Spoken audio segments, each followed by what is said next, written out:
Joining us now, Chairman of the House Judiciary Committee, Congressman from the 6th District of Virginia, Bob Goodlatte. Congressman, great to have you, sir. John, it's great to be back with you and your listeners. Thank you, sir. Mr. Chairman, the other day on CNN, I saw you on Wolf Blitzer. By the way, great segment. I do watch CNN. I don't watch Fox, just my choice.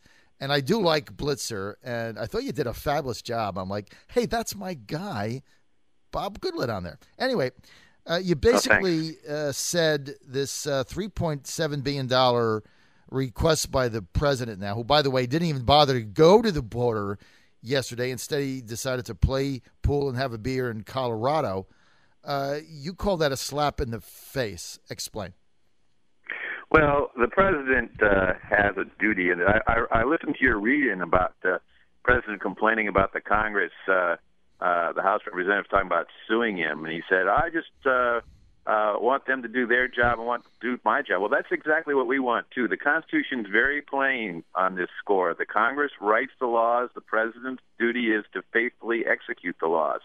So when he's not doing his job by not carrying out the laws, we want him to do that. When he's exceeding his authority by rewriting the laws, we want him to address that. So that's exactly what's happening with this immigration matter.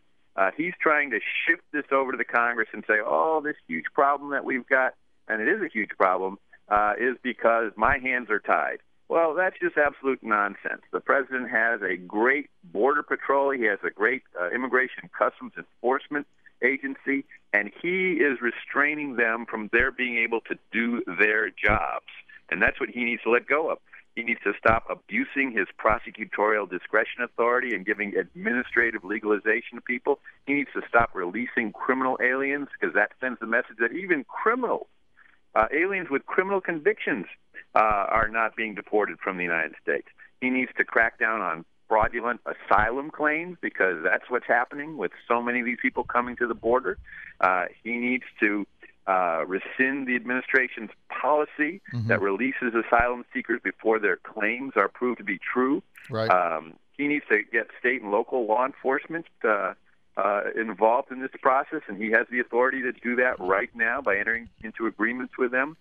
He needs to not just go to the border, but he needs to keep going south to Mexico and to these Central American countries and demand that they assist us in stopping these children from making this dangerous, arduous journey to the U.S. border. And instead, when they get there now, the Border Patrol agents are so frustrated. They stop these people, they pick them up, they detain them, and then they have to release them into the United States, where they're sent to the very parents who spent $4,000 to $12,000 to pay a human trafficker, a coyote, to transport 5- and 10-year-old children unaccompanied except by these criminals through a dangerous journey. Some of them are killed, some of them are maimed, some of them are diverted into sex trafficking.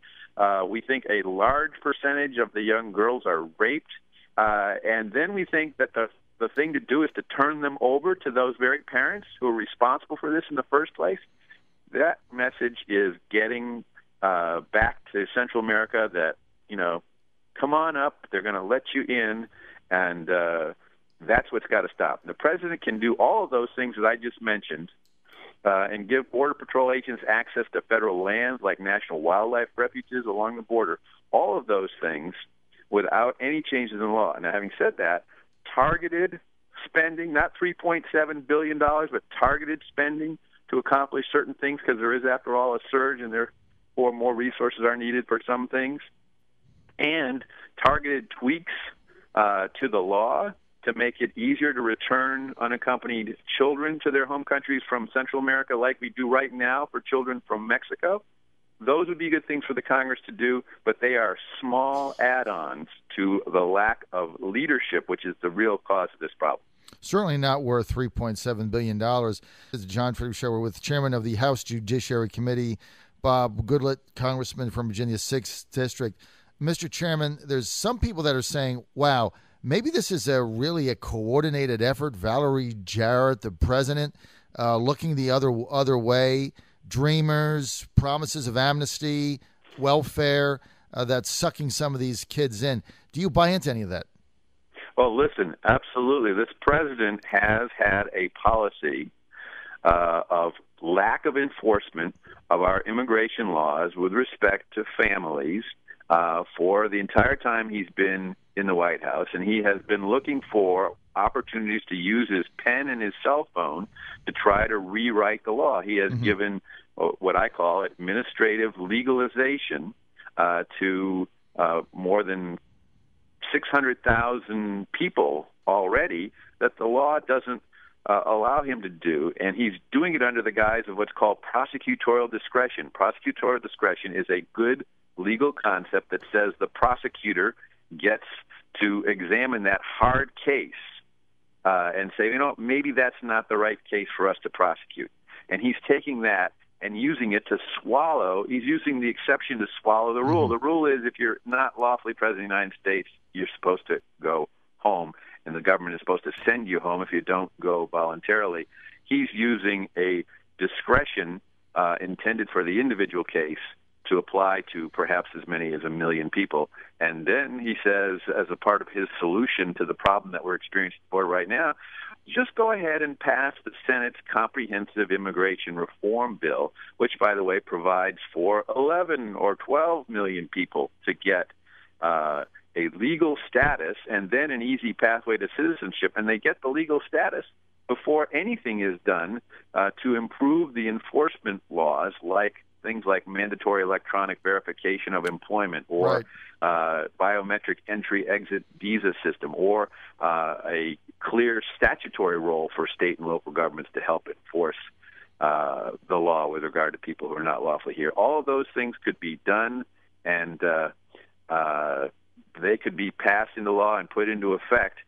He's blocking that at the same time that he wants to take the law into his own hands and not enforce it with regard to huge numbers of people who are unlawfully present in the United States. And that message has gotten home to Central America and other places in the world, by the way. And the mindset is, and it's advertised by the cartels that organize and operate these human smuggling, human trafficking operations. The word's gotten out. You know what? Come on up. The doors are open. Come on into the United States.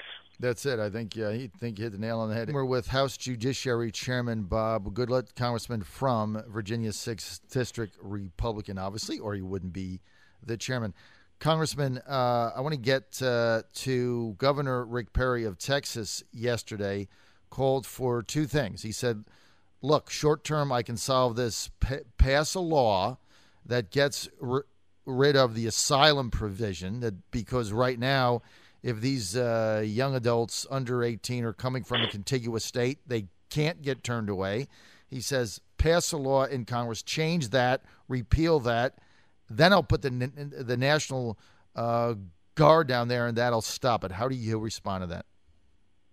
Well, first of all, I'm glad the president met with Governor Perry. We were supportive of that, and some of the things that Governor Perry asked for were things that we have also been calling for, so the fact that he met with him was a good thing. I think the use of the National Guard on a temporary basis is a good idea. The president said, well, that's not a permanent solution. That's only a temporary solution, and that Senate bill has thousands more Border Patrol agents. We don't need to spend money on thousands, like 20,000 more Border Patrol agents, because if the law is working effectively and the message goes forth that when you come to the United States, you're not going to get in, and if you somehow do get in, you're going to get sent right back home, they're not going to come in the numbers that they're coming right now. And you don't need a permanent solution like that. So a temporary solution like utilizing the National Guard for a short term so the message gets back there that we're serious about addressing this issue, I think it's a good one.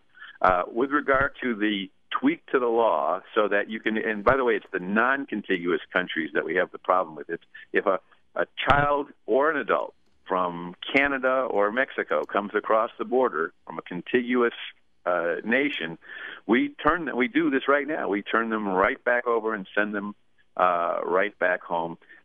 We have a problem with doing that for children from Central America because the law says we can't detain them for more than 72 hours.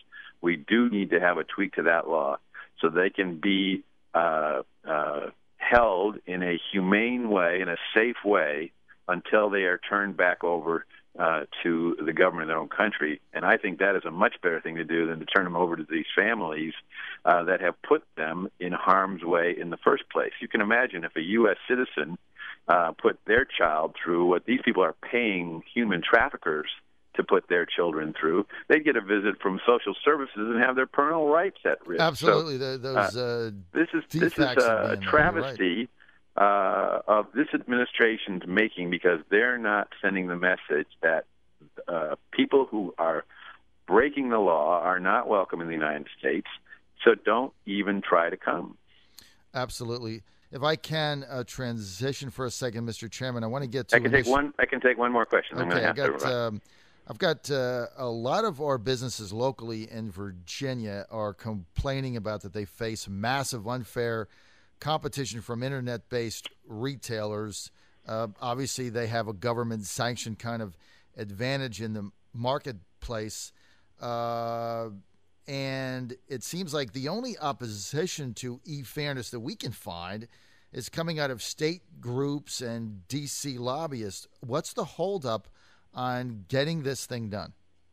Well, here's the issue.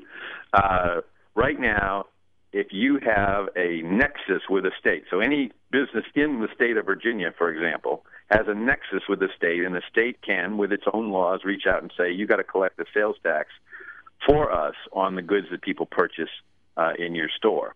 The Supreme Court ruled more than 20 years ago, in a case that didn't involve the internet, by the way, it involved mail order sales, that unless a business has a nexus with the state can't take its long arm and reach out and compel a business in another place to do things for that state. After all, that business has no representation in Richmond in the state legislature. So a Virginia business, a Virginia online business, has no representation in, say, Harrisburg, Pennsylvania, or some other place. And so the court said that's not fair. So the Senate bill that has passed, so-called Marketplace Fairness Act, changes that and says, well, no, the states can reach out and compel those businesses to do certain things. Could subject them to multiple audits from a whole host of different states. And if you don't like what they're telling you to do, you have no representation in your state government. So what we've said is that law addresses a problem, a real problem that the states have in collecting the tax, and a real problem that some businesses have in what's called showrooming, where you go into the store, look at the television set, try on the wedding gown, and then go online and find a cheaper way to buy it and also avoid the sales tax. So there's a problem that needs to be addressed, but the Senate bill does not address it properly. It shifts the unfairness from the brick-and-mortar business to the online business. And after all, more and more businesses today are both brick and mortar and online, what we call brick and click businesses. Right. So we want to make sure that it's not only fair to both, but also simple for both to collect the tax. And so we came up with a set of 7 principles, which you can see on the Judiciary Committee's website at judiciary.house.gov. And we are now writing legislation to comply with those principles. We hope to have that available soon, and it will take a different approach to addressing this problem, and one that we think is fair to everybody involved. All right, sir. We really appreciate that insight. We're out of time. We want to thank Chairman of the House Judiciary Committee, Bob Goodlatte, for being with us. He's also your congressman in Virginia in the 6th District. Thanks, Bob. Thanks, John.